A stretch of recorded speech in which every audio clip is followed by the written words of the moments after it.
This is kind of all over the place, but we'll blame it on my ADHD, I don't know. Hello friends, it's Cassandra. Today we're going to talk about how I knew I had depression. I've alluded to this in past videos, but I want to actually go through it all for you more in depth. So I believe that I got depression when I was in 5th grade. For sure by 6th grade, but I think 5th grade. But I didn't know until my sophomore year of high school. So that was 6 years already undiagnosed, which is kind of scary, honestly. I mean, I turned out fine, but yeah, you don't want to go that long undiagnosed. So that's part of why I'm telling you this story, so that, you know, if it is you, hopefully you can identify some of those things earlier on than I did. And I do plan on eventually making a video on my early stages of undiagnosed depression and like how my depression actually came about. I'm not ready to make that video yet. So yeah, my sophomore year of high school, we had health class, and it was really terrible health class. Honestly, pretty useless, except for our unit on mental illness. So they discussed things like schizophrenia. I really remember that. They showed us a video. What is it called? I don't know, a video to show like what schizophrenia can be like, you know, as best as you can in a video. And I just remember being shocked and honestly like horrified that people have to deal with that. Like, it didn't make me scared of people with schizophrenia, but it made me like, I guess, scared that that was a real thing that people really have to deal with. But they also talked about depression and anxiety. So for our mental health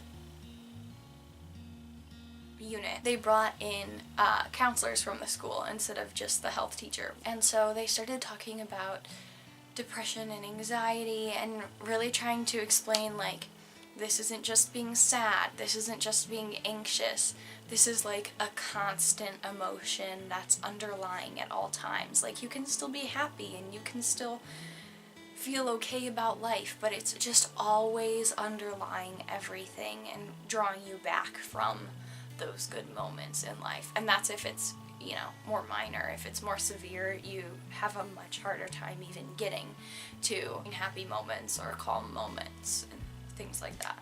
But anyway, so we had that class, and I remember thinking, do I have depression? Is that why I am the way that I am? And I remember it was so hard for me to try to understand, you know, what does it mean to be more sad than regular sad, you know? But the next 2 days, I remember just going through my whole day, and all I could think about was, what if I have depression? I remember I was looking at a lot of things of like, just like symptoms of depression, experiences of depression. And it's so hard because a lot of it is just, are you sad more often than a normal person? I don't know. I've only ever been myself. How am I supposed to know if I'm sad the normal amount of time? You know what I mean? And so that's part of why, after, you know, being diagnosed and working through my mental illnesses a lot more, I wanted to create a channel where I could be upfront about my experiences. Because if you're like wondering, like, wait, do I have these symptoms? Do I not?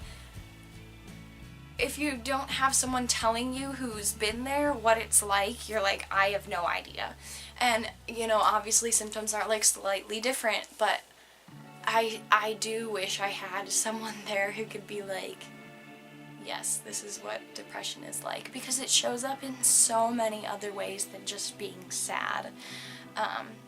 And I do think since I was diagnosed, like, there has been a lot more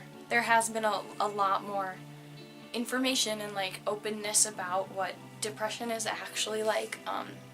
So that's definitely helpful. But yeah, it's a big reason why I do part of what I do. I told my older sister first. I don't know if she was the first person I told, but she was the first person in my family I told.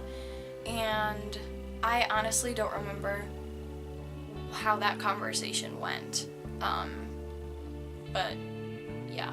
I remember I was so scared to tell my parents because I felt like it would make them feel bad about themselves. And I was so scared that if I had something wrong with my brain, that my parents would blame themselves because, you know, I have, like, their genetics are why, a lot of the reason why I am the way that I am, you know? And so I didn't want them to blame themselves for my illness, and so I really didn't want to tell my parents that I think I have depression.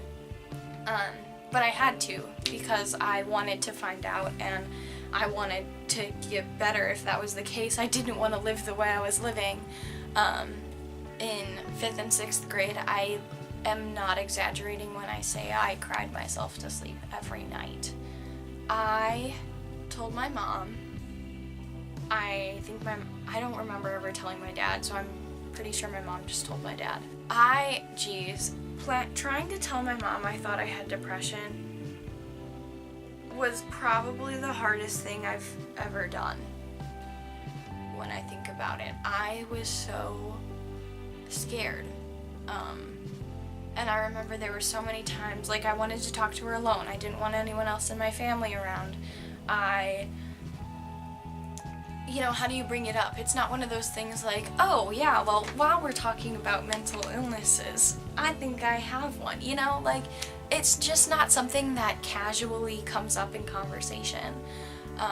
So it was something I knew I would have to bring up all on my own. And like, how do you do that? Because I was so happy as a little kid, like, even in 5th and 6th grade, I covered it, and I was very, you know, be yourself, there's no one better to be than yourself, like, be happy, enjoy your life, and so, like, that's how my parents thought of me, was this girl that loved life, enjoyed life. So I knew that telling them, hey, I think I have depression, was really gonna come out of nowhere. Sorry, I'm getting emotional. I remember that my mom was on the deck reading, and I was gonna go tell her then. And I don't remember if I actually went out there and like backtracked, or if I was about to go out and didn't actually go out, but I didn't tell her. And I remember, like, after that moment of like being, okay, now's the moment, I'm gonna tell her, and then not telling her, I really got worried, like, am I gonna be able to do this? And I don't remember if it was later that day, if it was a few days later. The timeline is very blurry. I was in my room and I texted my mom and said, can you come up here? I need to talk to you. I think that's what happened. I don't know. My mom honestly might remember it differently, but this is how I remember it. And she came up here and I just started crying. And she obviously had to just like wait for me to calm down so I could start talking. And it really did take her by surprise. But she was like, you know, if this is something you really do think you're dealing with, like, we need to take care of it. And thank goodness, like, I know a lot of people's parents are not like that, not that understanding, not that proactive. So, like, thank God that my mom responded the way she did. But yeah, so my mom is very much, and I've become this way because of her. Like, if you think you have something new, you write down all your symptoms. so that when you go to the doctor, you have proof of like, no, listen. Because if they ask you like, oh, what have you been experiencing, blah, blah, blah, like, you just don't remember. And so having proof of it is very helpful. So these are my notes from before I went to the doctor. I logged it for 30 days, and I'm gonna read some of them to you. So I looked up the symptoms of depression, and anything related to that I experienced, I wrote down.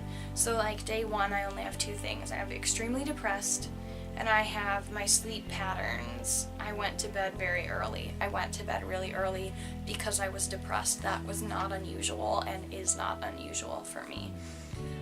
Tuesday, I was depressed, so I went to bed early and I ate more than usual. That's something they talk about. Change in appetite, eating a lot or eating a little. When I entered college, my first year of college, I ate very little because of my depression and anxiety. Things to know. Day 4, I slept in on a Thursday. Why?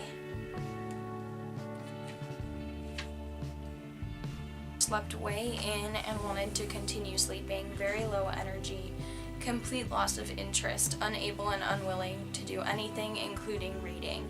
Reading has always, always, always been my escape, my way to relax. Like, that is my go-to for everything. Like, it's one of my hobbies. It's basically everything.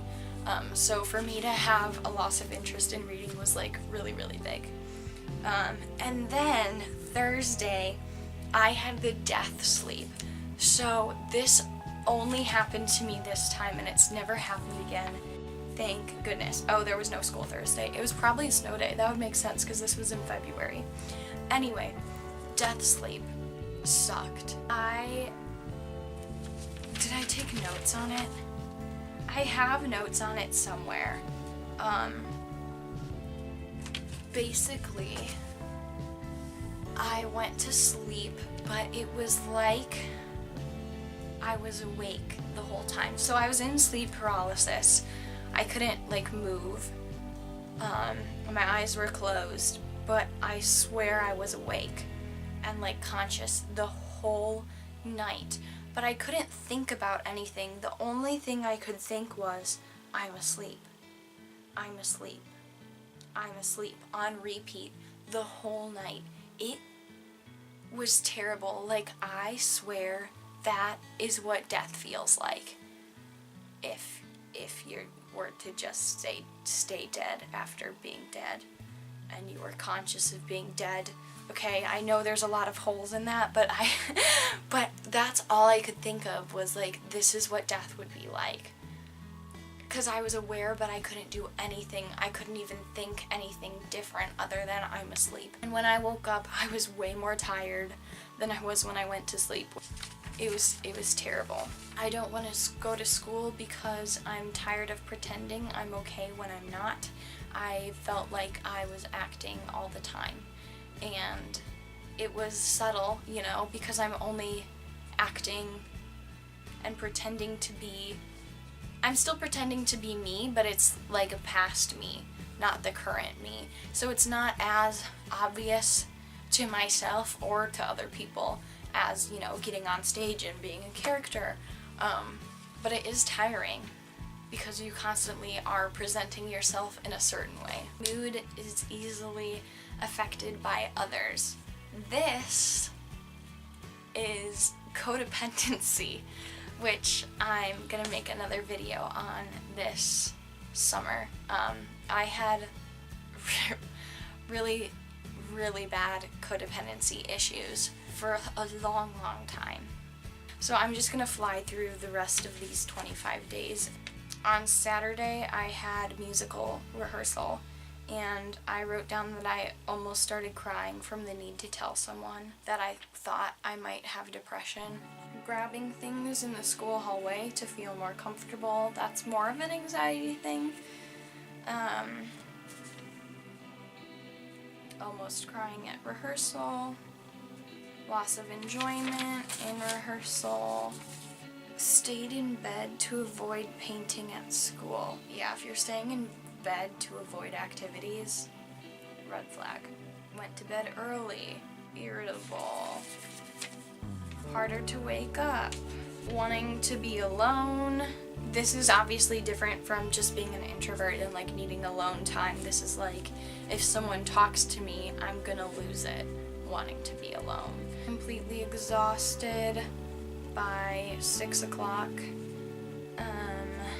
Very tired, hard to focus. Felt sad when I wasn't busy doing something. Woke up and threw a mental fit because I didn't want to go to school. Almost cried on the way home from musical rehearsal, and I don't know why. Second half of musical, I felt really sad, really upset second half of the musical. But then on Friday, I was really excited the second half of the musical. Emotionally numb, which is also very common in here. Practiced for chamber auditions and cried until I fell asleep. Trouble falling asleep and extremely anxious and nervous for no reason during 9th period. Those were the symptoms I wrote down when I was considering the fact that I have depression. The doctor, he gave me a short little like screening sheet. You know, how often have you experienced these things in the last 6 months? And I gave her this list. She saw how thick it was. I don't know that she actually read any of it though. And she referred me to a counselor. So I only went to therapy for a while, and the therapy did help, but then we decided I also needed to get on medication, and that was when I really started to get better. Obviously you have drawbacks, you know, medicine stops working, some new bad experience in life makes you take a few steps back, but yeah, once I got on medication I really started to get better. I did bring this to my first therapy appointment and I kept it. I don't know why, it was just sitting in my folder. I had a folder of all the stuff I was given at therapy, and I'll probably go through that sometime because I think that would be probably helpful for you guys. But yeah, I kept it. This was just in that folder, and I thought, why not share it? I'm all about, you know, being honest and upfront about mental illness and what it's like. I hope that this video was helpful to you. I hope it's encouraging to see where I am now, how I'm doing so great. Like, I'm doing so great. I am excited about life. I enjoy life. I don't cry all the time. I rarely cry anymore. Yeah, it's really good. So I hope this gives you some hope for your future if you are dealing with these things. But definitely talk to someone if you do think you have a mental illness.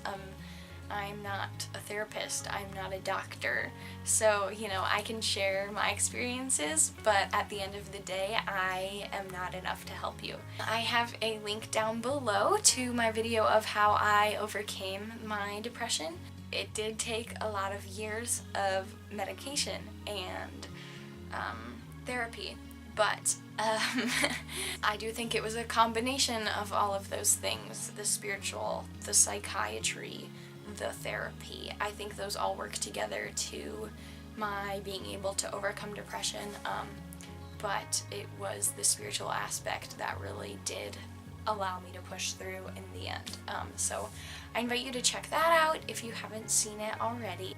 I share my story to help you discover yours, because your story is worth being told. So I will see you next week with something a little happier and more exciting. Alrighty. Bye.